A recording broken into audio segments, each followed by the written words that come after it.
Paprika je prilično zahtjevna kultura za uzgoj. To svakako treba imati na umu kada uzgajate sadnice paprike kod kuće jer su snažne sadnice ključ dobre berbe. Morate ju pravilno i pravovremeno zalijevati, prihranjivati i održavati na stabilnoj temperaturi. Također, na kvalitetu biljaka utječe i sastav tla i kvaliteta sjemena. Iako se čini da su ispunjeni svi uslovi za uzgoj paprike, dogodi se da se listovi krenu uvijati, što mnoge zabrine, a nažalost često i s razlogom. Ako se na vrijeme ne uoči i sanira, ova pojava može dovesti do bolesti biljke i uzrokovati neuspjeh uzgoja. U današnjem videu ćemo objasniti zašto se list paprike uvrće i što učiniti u toj situaciji. A za još savjeta o uzgoju paprika i drugih biljaka, zapratite naš kanal i svaki dan s nama naučite nešto novo. Uvijanje listova u svakom slučaju je znak da biljci treba pomoć. Prvo i osnovno je dobro pripremiti tlo za sadnju, da bude bogato hranjivima i rastresito. Drugo je ne žuriti sa sadnjom jer paprika ima posebne zahtjeve prema temperaturi. Treće je pravilno i redovno zalijevanje, češće u manjim količinama, jer prekomjerno zalijevanje može dovesti do truležih korijena. Četvrto je pravilna prihrana jer uhranjena biljka je jaka, zdrava i otporna na bolesti i štetnike. Postoji nekoliko razloga zašto se kod paprike uvrće lišće. Jedan od njih je onaj na koji svi prvo pomislimo, a to je napad insekata, to je štetočina. Vrlo je važno da biljke redovno pregledamo i pratimo njihov izgled, kako bi na vrijeme uočili nametnike i reagovali što prije. Jako sitna paukova mreža koja se pojavljuje ispod lista znak je da je papriku napala paukova grinja.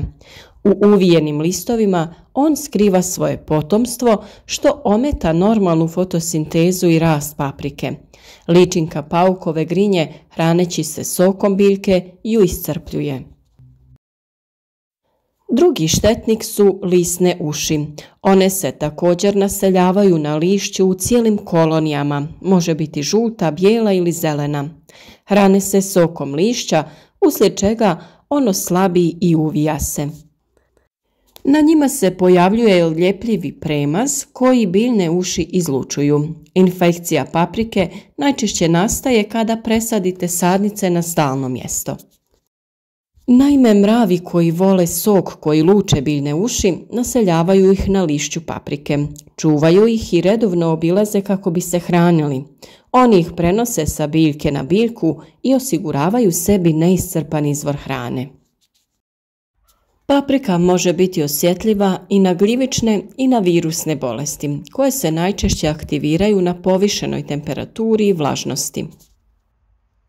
Prvi simptomi gornje truleži, to je virusna bolest, jeste presavijanje lišća na vrhu biljke, a ako se ova bolest ne zaustavi na vrijeme, zaraziti će cijelu biljku pa i plodove paprike. Pojava ovakvih oboljenja mora se preventivno spriječiti pravilnom njegom nasada. Nepoštivanje uslova uzgoja je također jedan od razloga. Osim nedostatka svjetlosti, lišće kulture može se saviti ako je zalijevanje nepravilno, ako se ne poštuju temperaturni režimi. Zato je za uzgoj paprike važno ispuniti sve agrotehničke zahtjeve. Uvijanje se može dogoditi sa nedostatkom kalija i fosfora. U slučaju nedostatka kalija u tlu, lišće paprike se deformira bez obzira na njihovo mjesto. Ako se list uvije i poplavi, to ukazuje na nedostatak fosfora.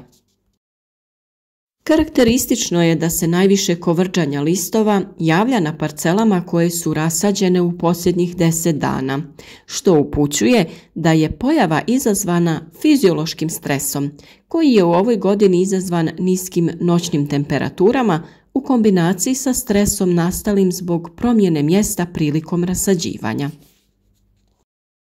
Samim nastupanjem toplijeg vremena biljke bi trebalo da rastu i da se dalje razvijaju normalni listovi. Kada smo saznali sve moguće uzroke, šta uraditi? Prvo morate saznati razlog deformacije lista, a zatim se uhvatiti u koštac sa određenim problemom. Prvo je kontrola štetočina. Ako se lišće uvije i na njima se pojave kvrge, rupe, paučina ili slično, to znači da su ih napali štetni insekti. Mogu se vidjeti prilikom pregledavanja biljaka. U svim ovim slučajevima treba djelovati preventivno i tretirati biljke na vrijeme kako bi ih mogli zaštititi na prirodan način.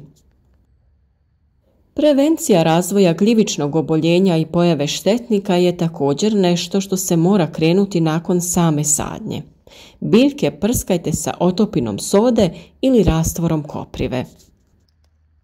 Ukoliko se već pojavilo uvijanje listova, tada one jako oštećene listove uklonite i nakon toga tretirajte biljku.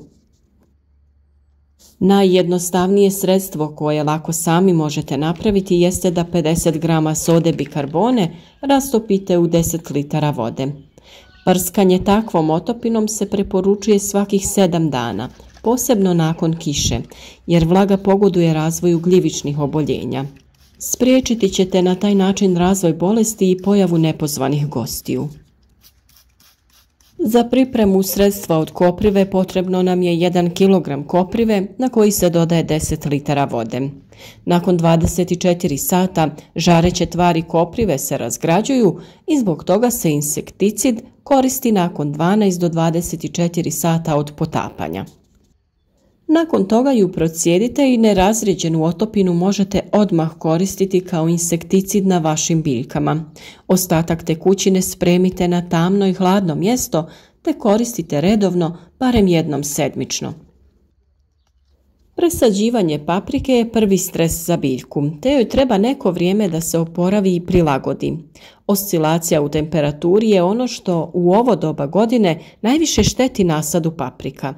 Ona voli ujednačenu temperaturu od 22 do 25 stepeni.